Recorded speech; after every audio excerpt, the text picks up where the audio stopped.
Alfian Sa'at. When Junaida entered the orphanage, she could not help but feel expectant.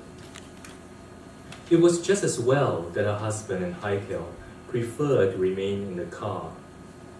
She would be the first point of contact into the family, and despite the fact that she was not a man, she hoped that he would somehow stick by her side for the rest of the day. A woman in a cream tudong was waiting at a counter, which was decorated with ketupat woven from shiny light green ribbons. There were children's drawings on the notice board, many of them filled with the words Selamat Hari Raya. Junaida noticed how they were filled mostly with pictures of children, not families, but at least the children were smiling.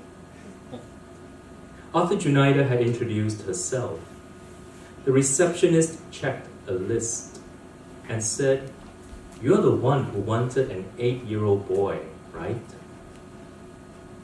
Junaida wondered if her request had been exceptional and immediately felt apologetic.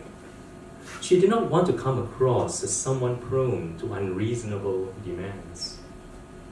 The receptionist smiled and said, "I will go and bring him down. They're all upstairs right now. They've just had their breakfast. We had lontong and rendang today. You know lah, once a year. Why don't you take a seat first?" Junaida sat down on a leather sofa. There was a crater in one of its armrests, exposing the beige sponge padding inside. Someone, probably a child, had been picking at it, fingernails burrowing through the sponge, either out of nervousness or boredom. She did not expect the orphanage to look like a school, with 2 flags at a quadrangle near the facade, and 3 stories of what could have been classrooms, except that they were dormitories. It was a good idea to have them sequestered upstairs. Junaida had feared having to pass through the faces of children, their hopefulness on her way in, their disappointment on her way out. She wondered if she might have asked for another child and another, just enough to fit into the car. Was it not somewhat cruel to choose one over the rest? Except that the orphanage had chosen for her. Perhaps this was a reward for good behavior, to be hosted by a family for a day. Junaida felt comforted by the idea that she was merely a host and that the child was a guest.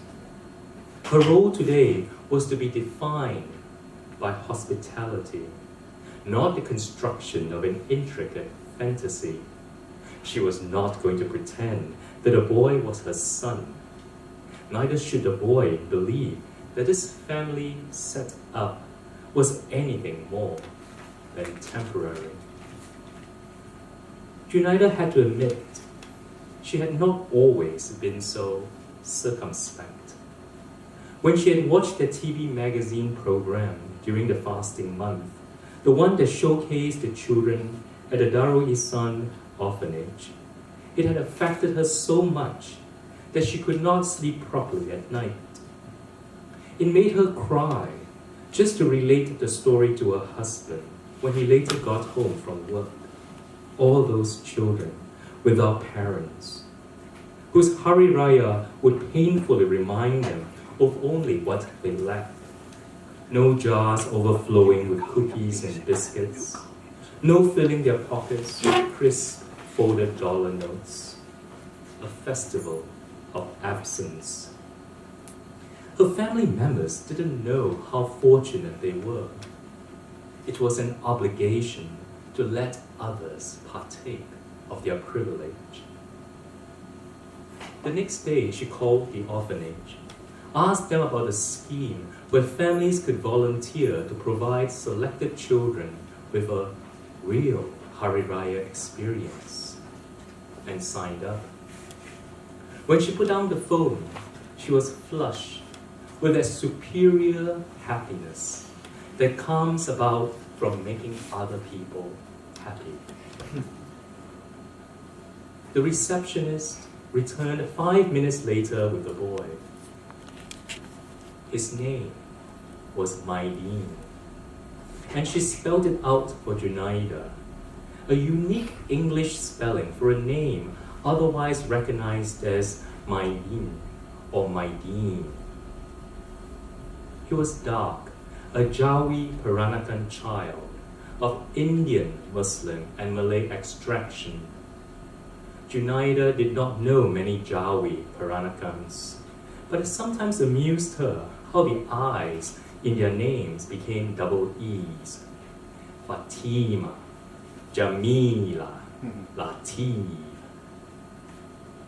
Maideen looked at the floors shyly as the receptionist spoke. She told Junaida that he was in primary 2, a badminton player, and that he was quite reserved.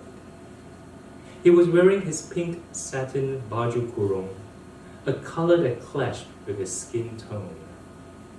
Junaida noticed his thick, well-shaped eyebrows, his high cheekbones, and a sharp, almost hooked nose.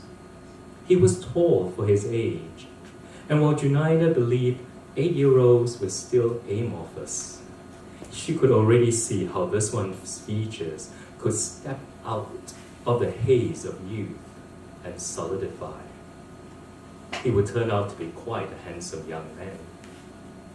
"Have you eaten?" Junaida asked him. "Yes." "Was it nice?" Maideen nodded. And then he reached out and slipped his hand into Junaida's. She was shocked by the intimacy of the gesture and thought to herself, he must be impatient to get out of here.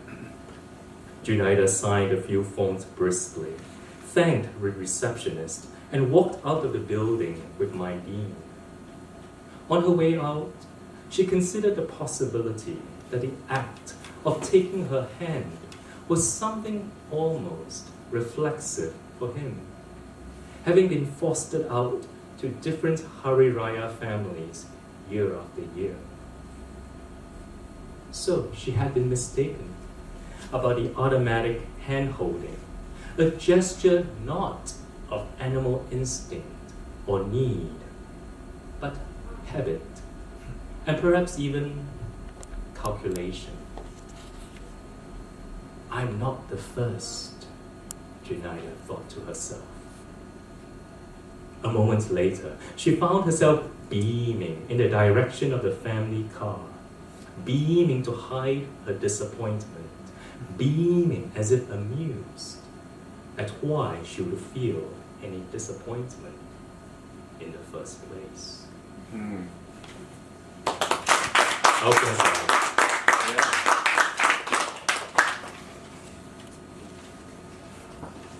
In the story, Junaida responds to a charitable appeal with an eager heart and learns that charity is full of moral ambiguities. Isn't it cruel, she asks herself, to pick one child and not another? As we might ask of ourselves, isn't it cruel to pick one charity to support and not another? A refugee to welcome into the country and not another?